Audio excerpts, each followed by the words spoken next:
एक दिन भारतीय जनता पार्टी की सरकार ने कुछ फैसले लिए और उन्होंने बहुत सारे कानून अमेंड कर दिए। For instance, the representation of people's act, income tax act, companies act, और इन सभी एक्ट्स को अमेंड करके इनमें चेंजेस लाकर अल्टीमेटली कॉन्सिक्वेंस क्या निकला, नतीजा क्या निकला? वो ये निकला कि अब जो कंपनीज हैं, they can invest, they can donate to the political parties any amount of money.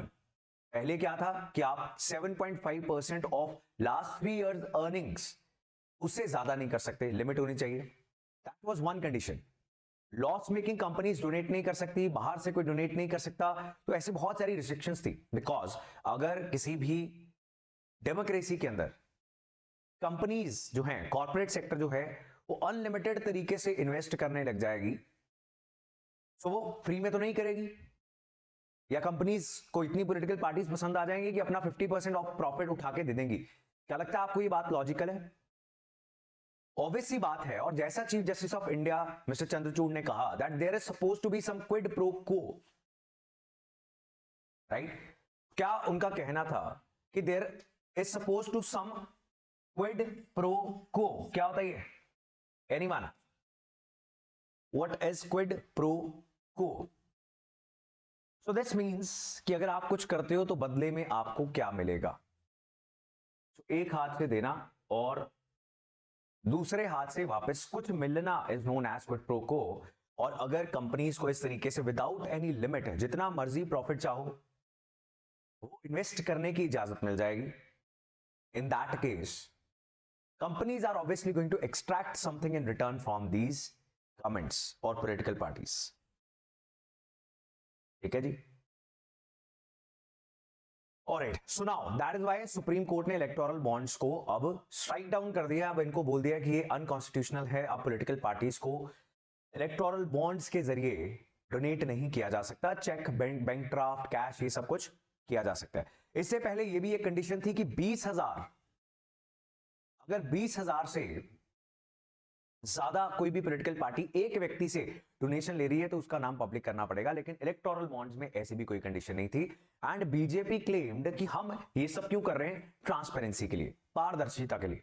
आपको लगता है इससे ट्रांसपेरेंसी हो रही है? What do you think? Is the funding process of election becoming more transparent और less transparent?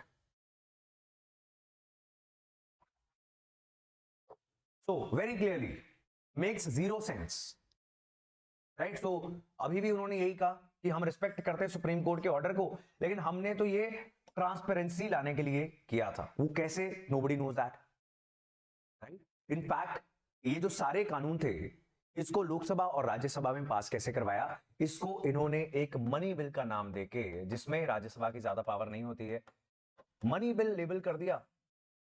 Now this is not a money bill, right? But कर दिया। अब क्या कर सकते हैं? कौन डिसाइड करता है कि कोई भी एक बिल जो है वो मनी बिल है या नहीं है? Who is the decision maker? All those who have covered polity. हाँ जी, स्पीकर। और speaker is from the ruling party. बस, तो जो मन चाहे करो, इजंट इट? और पिछले कुछ सालों तक करोड़ों रुपए पॉलिटिकल पार्टीज को डोनेट किए गए। Now who donated that? Nobody knew that. लेकिन अब सुप्रीम कोर्ट ने पूछ लिया कि जब से आपने ये नया सिस्टम लागू किया था तब से लेके अब तक, give us the list of all the donors जिन्होंने इलेक्टोरल बॉन्ड्स के जरिए किसी भी पार्टी को फंडिंग की है, और उन सबके नाम हम पब्लिक करना चाहते हैं। That is what the supreme court has said. ऐसा क्यों किया? Because as voters, as citizens, ये हमारा फंडामेंटल राइट है, the right to know. Because without the complete information, we cannot vote the right person. So that is what Supreme Court said. अब government का क्या कहना था? उनका कहना था कि डोनर्स जो हैं, जो पॉलिटिकल पार्टीज को डोनेट करते हैं बिकॉज उनको उनकी आइडियोलॉजी पसंद है, वो कई बार नहीं चाहते कि उनका नाम पब्लिक हो। बात सही है, नहीं चाहते कई बार। लेकिन ये जो कॉर्पोरेट फंडिंग है, इसको रोकने के लिए अगर आपको चूज करना पड़ेगा उन डोनर्स की प्राइवेसी या फिर हमारे आम वोटर का right to information, so the supreme court went for right to information of the voter, right? Now that is what the thing is. अब ये सिस्टम चलता कैसे था? सिस्टम ऐसे चलता था, मान लो आप हो बहुत बड़े कॉर्पोरेट घराना और आपको पोर्ट्स चाहिए, आपको जमीनें चाहिए सस्ते में, आपको स्कूल्स, हॉस्पिटल्स, हर चीज खोलना चाहते हो आप, तो आप क्या करोगे? आप जाओगे एसबीआई की ब्रांच में, वहां पर खरीदोगे 100 करोड़ के इलेक्टोरल बॉन्ड्स और ये सरकार के पास चले जाएंगे एंड या फिर जिस भी पार्टी के पास चले जाएंगे, बीजेपी, कांग्रेस, राइट, तृणमूल कांग्रेस। होता ये है कि जिसकी सरकार है उसको ज्यादा पैसा दिया जाएगा और ये इनकैश करवा लेंगे और पैसा इनके पास चला जाएगा। अब ये कौन सी बैंक है? ये एक सरकारी बैंक है। तो इसकी जानकारी किसको मिलेगी कि किसने कांग्रेस को दिया, तृणमूल कांग्रेस को दिया या किसी भी पार्टी को दिया? बीजेपी को तो मिल जाएगी, लेकिन इनको नहीं पता लगेगा बीजेपी को किसने पैसे दिए। एंड आम वोटर को तो कुछ भी पता नहीं लगेगा, राइट? वो तो ब्लाइंडली उनको लग रहा है कि हम एक फ्री एंड फेयर इलेक्शन में हिस्सा ले रहे हैं। ये नहीं पता कि पॉलिटिकल पार्टीज को कंपनीज ने डोनेट कर रखा है और जब ये सरकार में आएंगे तो ये आम व्यक्ति के लिए काम कम करेंगे और इन कंपनीज के लिए शायद ज्यादा करेंगे। This is what is known as crony capitalism. Capitalism might be good, might be bad, depends on your ideology, लेकिन क्रोनी कैपिटलिज्म हमेशा बुरा होता है जिसमें कुछ particular business people they are friends with the political parties and सिर्फ इनको सारे एडवांटेजेस मिल रहे हैं, बाकी सारे जो व्यापारी हैं उनको कुछ नहीं मिल रहा। That is crony capitalism, right? So that is what this whole issue is. और इसके ऊपर सारे न्यूज़पेपर में बहुत सारे आज आर्टिकल्स आए हुए हैं। And also understanding this issue is a ticket to your next subject class. What do I mean? If you do not understand every single thing about electoral bonds, you're not allowed in at least my subject classes if you're part of the batches, right? तो आपको newspaper अब पढ़ना ही पड़ेगा, at least इतने important जो issue हैं वो भी आपको नहीं पता हो, then there is no point of attending the subject classes as well. So the Supreme Court said that it is unconstitutional, manifestly arbitrary. कोई सिर पैर नहीं है इस बात का। एंड जो भी लीगल अमेंडमेंट्स की गई थी in the representation of people act, in the Companies Act, in the Income Tax Act, it violated voters' right to information about political funding under Article 19, Clause 1, Subclause A of the Constitution. So the Supreme Court, the Chief Justice of India said the absolute non-disclosure of the source of political funding through electoral bonds promoted corruption and culture of quid pro quo. और होगा क्या? Ruling party फिर policy changes करेगी, licences देगी ऐसे companies को जो donate करेंगे, right? And money and politics का नेक्सस जो है वो बहुत एक खराब नेक्सस है for any healthy democracy. Now the thing is, if common citizens they vote, they donate for the political parties, वो विचारधारा के लिए करेंगे और वो कितना ही कर देंगे, right?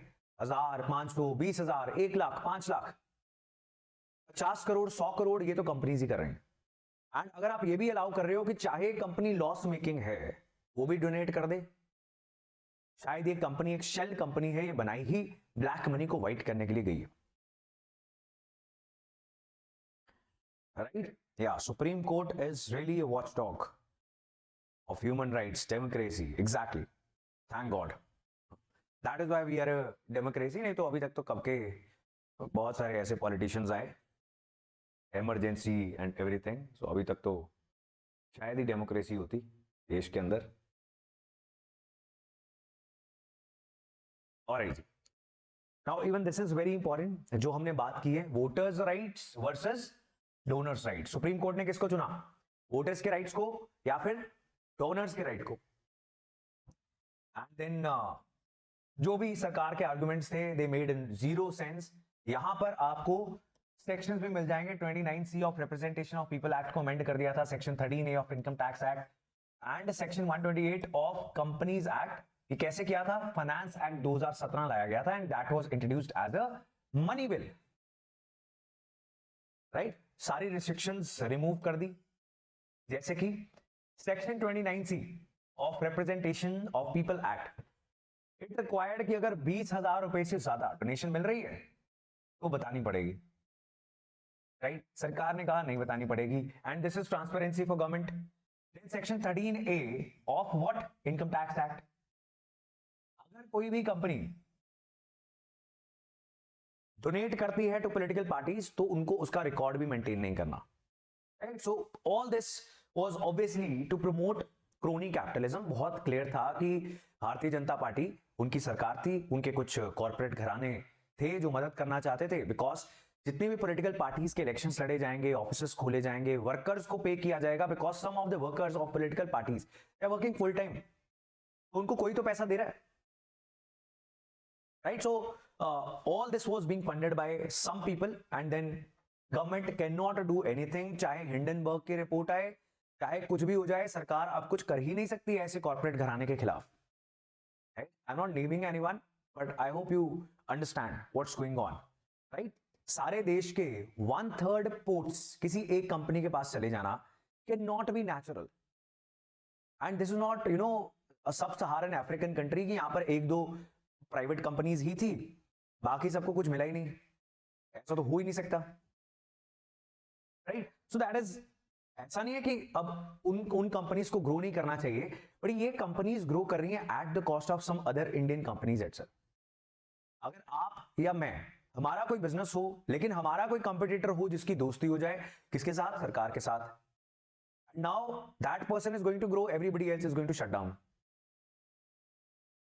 So this can not promote healthy competition, और इन कैपिटलिज्म के अंदर free competition is very important. Now there is an NGO, association for democratic reforms, ये बातों बातों में सच नहीं बोलती हैं, ये पहुंच जाते हैं सुप्रीम कोर्ट के पास, and they fought this case for you and me.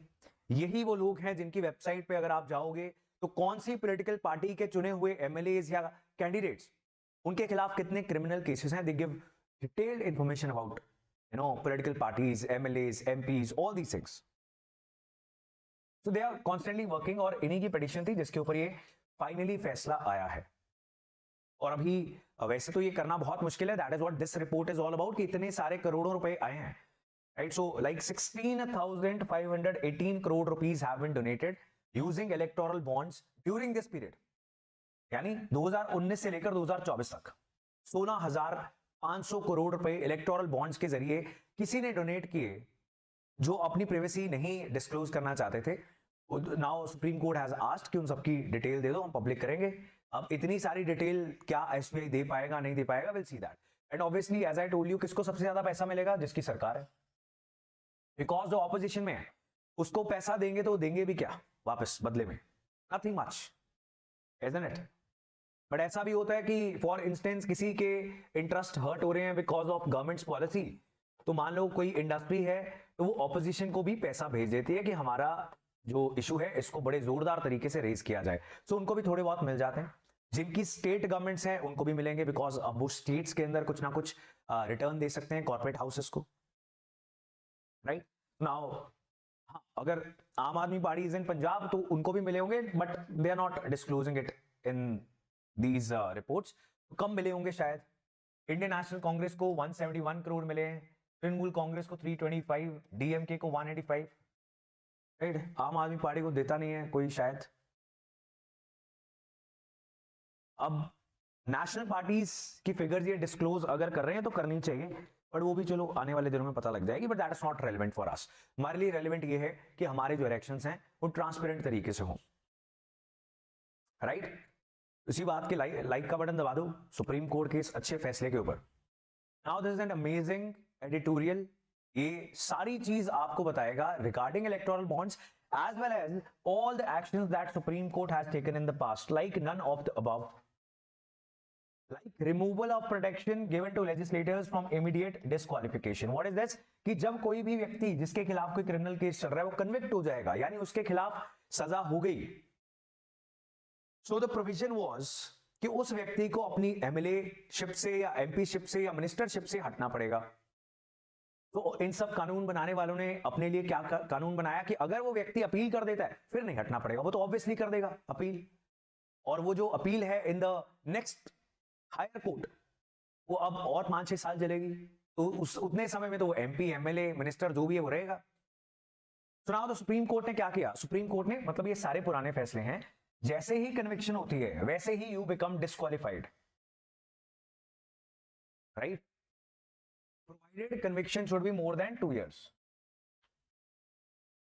Then अब आपको अपने सारे क्रिमिनल एंटीसीडेंट्स यानी क्रिमिनल केसेस को डिस्क्लोज करना पड़ेगा इन द इलेक्शन एफिडेविट, क्योंकि आप एक एफिडेविट के ऊपर लिखकर दे रहे हो, अगर गलत दोगे तो बाद में डिस्क्वालीफाई भी हो जाओगे और जेल में भी जाना पड़ेगा. So these were some of the actions taken by the judiciary in the past. Now, electoral bonds, as per the government, was used to curb black money. How? We don't know. In fact, this was black money which was being donated to the political parties. Right? और in fact ऐसा है कि ये foreign funding या company से funding नहीं ले सकते थे जब ये कानून चेंज नहीं हुआ था, लेकिन इन्होंने ले रखी थी. सो इन्होंने कानून ऑलरेडी ब्रीच कर रखा था जब ये सारे चेंजेस करके इन्होंने अपने जो क्राइम्स थे उनको खत्म भी कर लिया था. Right? So when this law was brought, this money bill. Is this clear all of you? So that is all about this issue.